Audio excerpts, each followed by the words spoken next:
Thanks for checking out the video. As always, feel free to like, dislike, share, and subscribe.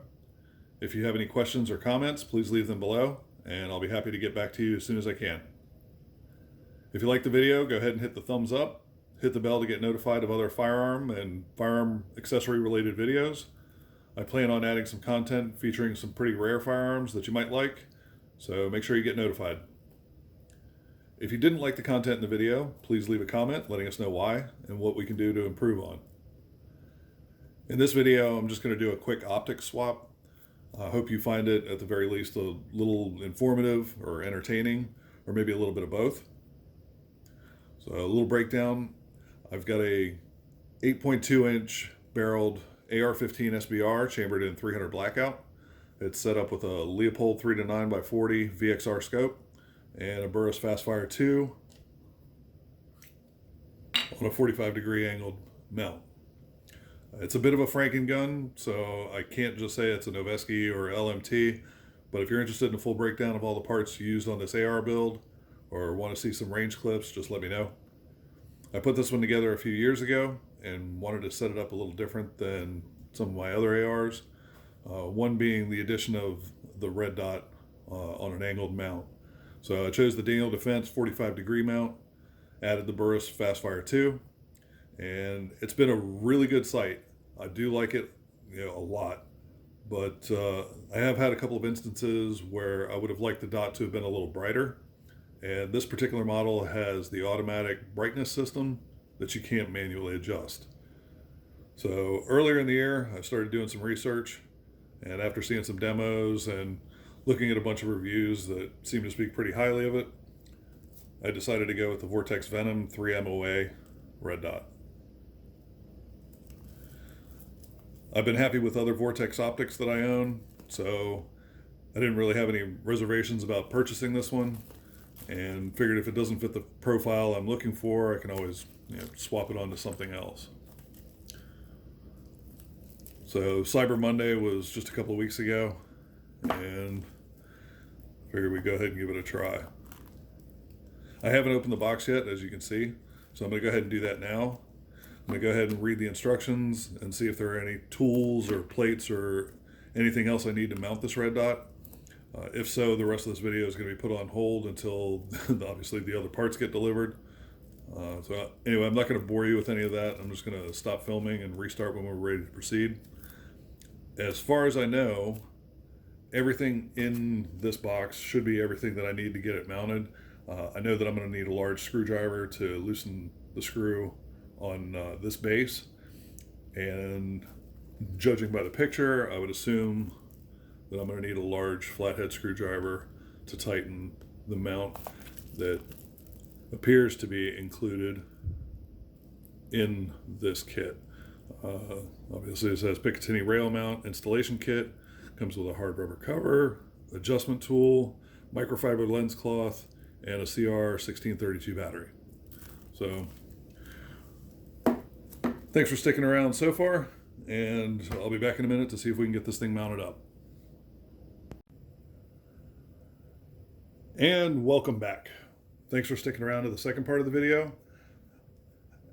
As I assumed, it looks like everything that's needed to attach this Red Dot to this rifle was included in this box. It's all in this kit right here. So the only thing that we needed was going to be a large flat tip screwdriver, which we knew that we were going to need to at least remove the original mount that I have here and potentially use it for the new mount. So we are pretty much good to go. I did go through the instruction booklet, and there's a couple of things in here that are kind of, I don't know, you can tell that the booklet was written by somebody that English is probably not their first language, which is fine, but it does leave a little bit of confusion as to what's lost in translation. So one thing for me is on page 8, we have mounting the Venom, included rail mount. If you go down to number 4, it says press the Venom down and forward toward the muzzle and firmly tighten base clamp screw using large coin or flat blade screwdriver. Now, I'm used to working with a torque driver, And most of the rings and mounts and bases that I've used all have torque settings. So when it just says tighten or firmly tighten, that kind of leaves it open for interpretation. I've got some rings and bases that require anywhere between 12 and 24 inch-pounds of torque. And then I have some bases that require up to 80 inch-pounds of torque. So it's a pretty broad spectrum, and for them to just say firmly tighten is pretty generic. So there's a couple other things in here, but nothing too much of a big deal. Like I said, we can go ahead and get started. Everything that we need, like I said, is here in the kit. And first and foremost, you want to make sure that your firearm is empty or unloaded. And I would hope that the majority of you, or I would hope that all of you would feel the same way, and I would at least check to make sure before you start screwing around with anything on your table. So in the kit, we have our red dot. We have a CR1632 battery. I don't know if you can see that, but take my word for it, it's a 1632. We also have a nifty rubberized hardcover. Cool. We have a Picatinny mount, and we'll go ahead and loosen that up a little bit.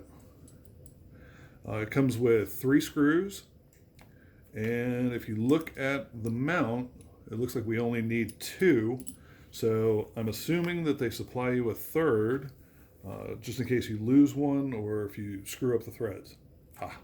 See what I did there? Screw up the threads. Anyway, we also have a hex key for tightening those screws. We have a set of Glock screws, which we are not working on a Glock, so we are not going to use those screws. Then we also have a double-sided flathead screwdriver. It has a nifty Vortex label on it. Very cool. And we have a thin flat blade on one side. That's going to be your elevation and windage adjustment. And then we have the thick end, which is going to be for removing your battery cover. So, also comes with the Vortex microfiber cloth for cleaning your lens. And that's pretty much it. So we'll go ahead and get started. And we were going to take off our battery cover. Instructions say, turn it counterclockwise. The arrow even points to the left to open. So we're going to go ahead and attempt that.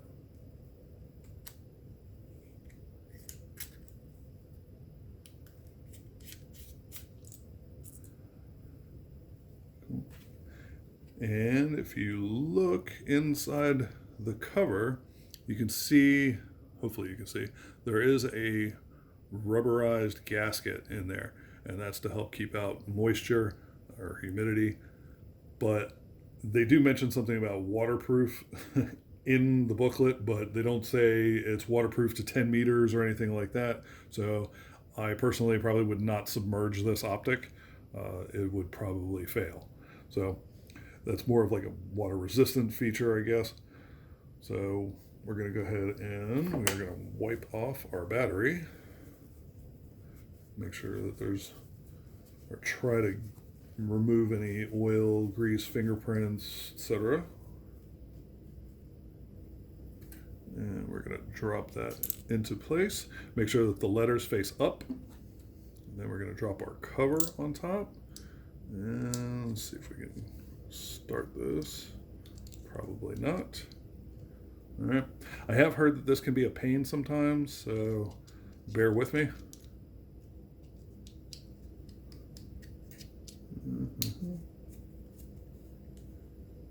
And that was actually pretty easy. And the instructions say to tighten, don't over tighten. So we'll go ahead and check. And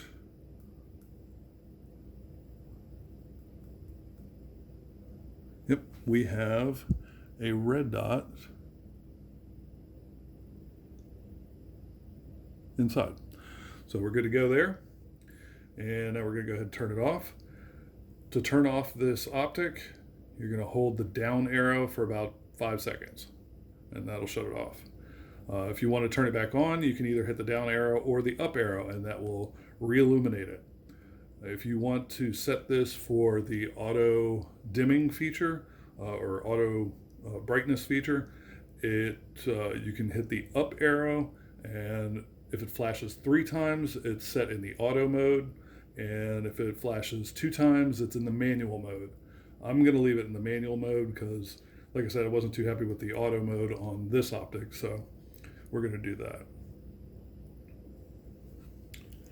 And let's see, we're going to go ahead and attach it to our new base plate.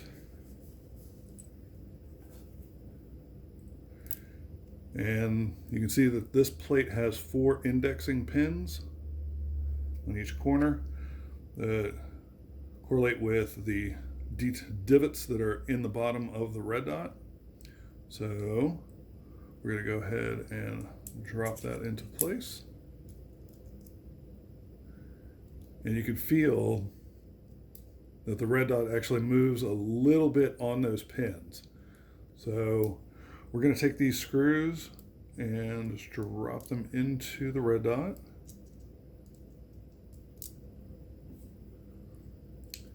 And I'm just going to tighten these screws up just a little bit.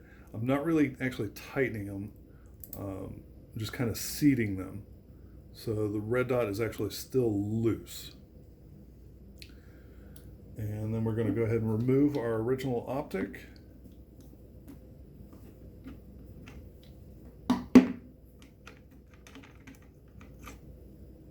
Off to the side. And then we're going to take our new mount and we're going to go with the center groove to align this bar. Go ahead and pull the sight kind of towards you, and then you can go ahead and spin the screw down, get it to where it just starts to grab. And you can see that there is some play in the optic. So what you want to do is you want to make sure that the optic is pushed completely forward. If you were to tighten it and it was in the rearward position or just not pushed all the way forward, there is a potential for, under heavy recoil or heavy use, that the optic can actually shift, and that will change your point of impact, or has the potential to.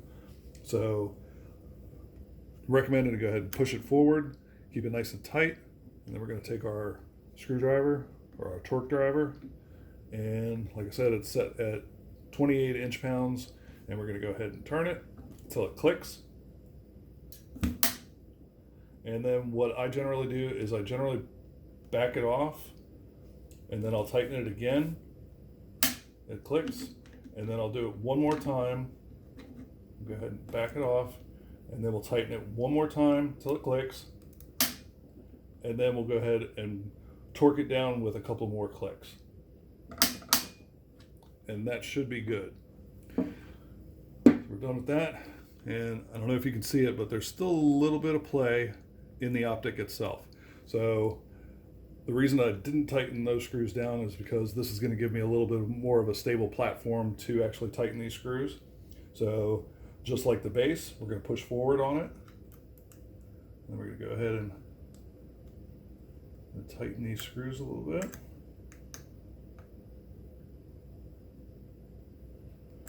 And now what I generally do, I use the same tightening method as I did on the base.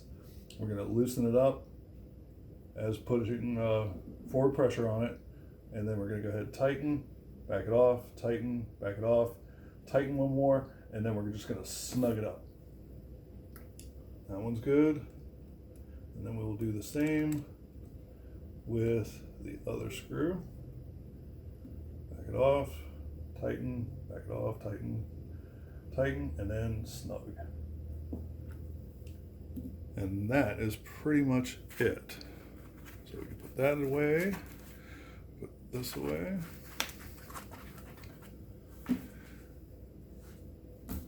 Now we can check to make sure that the red dot comes on. and whoa, it is significantly brighter than the Burris FastFire 2. That is for sure. Not sure if you're going to be able to see this, but there you go. I'm probably going to adjust that down. So we can go ahead and set your stock at whatever you prefer, and go ahead and just get a feel for it. And yeah, it's pretty damn bright. So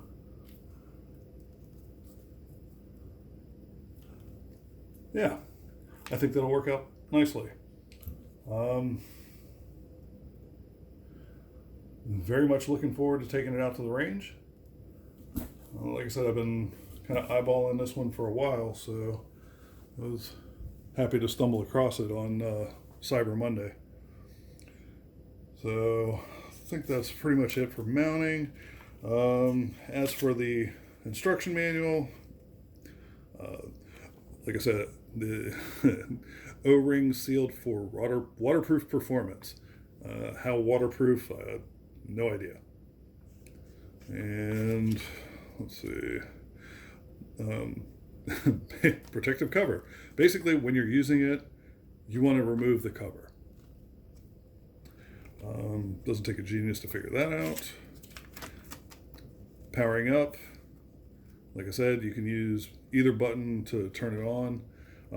And as I said before, for the brightness settings or adjustments, it has two brightness modes, auto and manual. The auto will increase and decrease as the brightness, depending on the ambient lighting conditions. It does, however, turn off automatically after 14 hours. If you have it in the manual mode, it will not. So keep that in mind. I don't know if you're planning on using this as a carry gun. If you do, then your red dot's probably going to stay on all the time, because who stays immobile for 14 hours? So standard windage and elevation adjustments are 1 MOA, which is, they say it's 1 MOA equals 1.05 inches. It's technically 1.047. Not that that's a big deal, but just over an inch at 100 yards. So pretty standard on adjustments. Like I said, mounting was kind of hokey, and then it goes into the sighting procedure, but that's pretty generic. So, well, that's pretty much it. So if you have any questions or comments, please leave them below. I'm happy to get back to you. And remember, your Second Amendment rights are always under attack. Every gun law is 100% unconstitutional. Don't let anybody tell you any different. Second Amendment shall not be infringed. So hope you enjoyed the video. And like I said, give us a thumbs up, subscribe, all that jazz. And we'll catch you on the next one. Thanks a lot.